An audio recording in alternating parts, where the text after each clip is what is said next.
สบายดีพี่น้องปองปายมาสกูสุกคนมื้อนี้สาวตุกกับสิพาทุกคนพาพี่พาน้องมาเบิง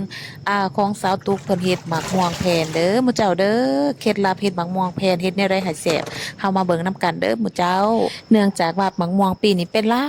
ลายเฮือนไผก็เป็นหลายหมู่เจ้าแนมไปทางใดก็มีแต่หมากม่วงของผู้ใดก็สุกเต็มต้นเต็มกกหมู่เจ้าเอาไปขายก็บ่ได้ขายซะนั่น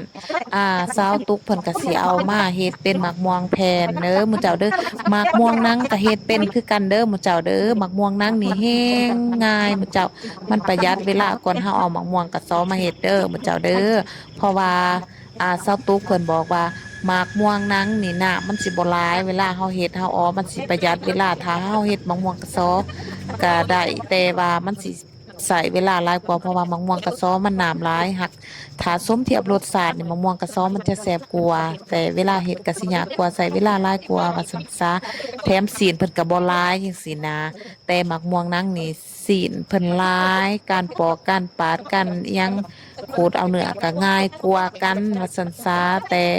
รสชาติบ่สูงมะม่วงกระซ้อเด้อมื้อเจ้าเด้อตามที่สาวตุเพิ่นว่า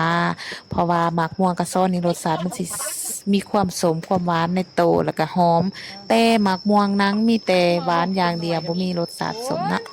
โอเคหลังจากที่ว่าเฮาปอกแล้วเฮาปาดเอาเนื้อออกจากแกนเอาออกจากในแล้วเฮาก็สิมาปั่นเด้ออันนี้เคล็ดลับเด้อหมู่เจ้า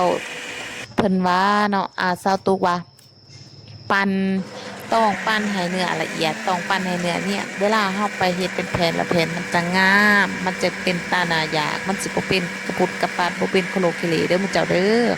ปั้นให้ละเอียดเนาะปั้นให้ละเอียดเด้แล้วหลังจากเฮาปั้นแล้วเฮาสิเอามาใส่หม้อที่เฮาเกี่ยมจะไปอ้อเด้อมื้อเจ้าเด้อหม้อใหญ่เฮาอ้อมันจะสบายนะ